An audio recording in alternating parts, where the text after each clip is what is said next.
Well, he's down in Texas. He's very mean. Every time his picture pops up on the screen, I want to say, who hurt you, Greg Abbott? Who the hell hurt you? It's just, he's smiling here, but he's still hurting on the inside. Most governors want to attract more people to their state because population growth boosts the economy, of course. It strengthens the labor force. It expands tax revenue, keeps communities alive. These are all great things, right? If you are a governor, you want your state to have a larger earning population, but not Greg. He's actually threatening something illegal now to keep New Yorkers from moving to Texas. Look at what he posted on X. On the eve of New York City's mayoral election, Abbott jumped on X and announced he would impose a 100% tariff on anyone moving to Texas from NYC. A tariff on people. What are you smoking? Let's be clear, states cannot impose tariffs on other states or American citizens. Supreme Court has already established that Americans, did you know you have a constitutional right to move anywhere in the country you want?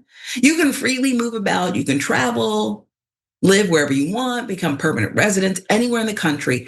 Abbott knows this too, but he just wanted to send a political message, so he wrote that nonsense. Election night, Petty Abbott was back at it, this time thoughts and prayers for New Yorkers. I mean, isn't he clever? Stay off X, Greg.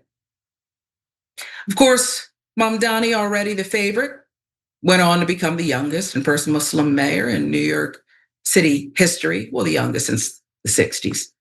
Now, the newly elected mayor, he probably picked up another 100,000 votes the moment Abbott opened his mouth or got on X. Mamdani's first post on X after the race was called in his favor, showed video of the City Hall subway stop, which is further proof that his focus remains in New York City, not on petty Greg Abbott's antics. As for the New York Governor Kathy Hochul's office, they responded this way, simple, we're good. I probably would have said, we good. But when people, critics, we should tell you, began calling out Abbott's proposal unconstitutional, they said he should worry about fixing Texas property taxes before pretending to tax incoming New Yorkers. I mean, they got after him, but he didn't care. I think last check, he had like 23 million views on that nonsense. At the heart of this, though, is the same old issue, Jackson. Republicans' playbook, they scream about freedom, but when people use their freedom, when it's voting for progressive policies, relocating, start talking about punishment, deference, deterrence, walls, build a wall. Abbott is not protecting Texas, of course. He's performing for his base. I don't think it's cute. It's rude, it's wrong. Perhaps Jasmine Crockett was wrong for the way she referred to him, but I don't mind it because he continues to irritate me in this way and so many other people. I mean, first and foremost, what the hell does tariffs on everyone moving from New York even mean? Like what? Like you got to pay more for a house and everything that you buy in the state of Texas. You got to pay an extra $5. I mean, that means nothing. He's just trolling. But unfortunately, that's what the Republican Party is. I mean, it's just endless ways to curry favor with Donald Trump.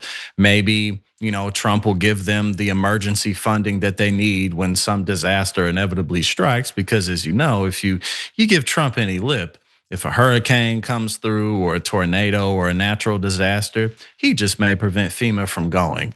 So that's all that this is really about at the end of the day.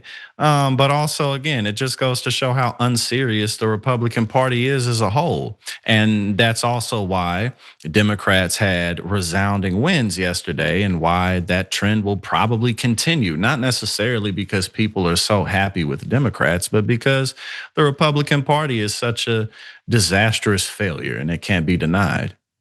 Just say it's just so matter of fact. And do you agree with me that even when Greg Abbott's smiling, he's hurting on the inside, that someone had to have hurt him badly for him to enjoy such cruelty?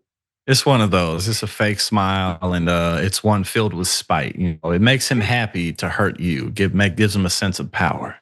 And ironically, you would think often people who have had accidents, as the governor of Texas in a wheelchair has, it can go one of two ways. Sometimes there's this compassion, this empathy, greater feeling and thought for others around you. And sometimes you're just angry. I don't know if his accident had anything to do with it. I just know that the things he posted on X on election night are that of a drunk fool. Not saying he was drunk, but it's just you're just rage tweeting nonsense. Okay, Greg. It's just the worst. It's the worst. I'll give you the last word. Yeah, I mean, if tariffs for everybody moving, or no wheelchair ramps for you when you go to New York, pull them all up. Greg Abbott's coming to town. Oh wow. No, I mean, why not talk about him like that? You know what I'm saying? Like, you're the governor of one of the biggest states in the union, and a lot of people do want to move there. So I mean, what a dumb thing to put out. Like, it's just off-putting, and two can play that game. Yeah, it's so stupid. I don't know why someone would continue to vote in and tolerate. I'd recall him. There's got to be a way. Just recall him. There is. There's provision in the law. Figure it out, because this is buffoonery.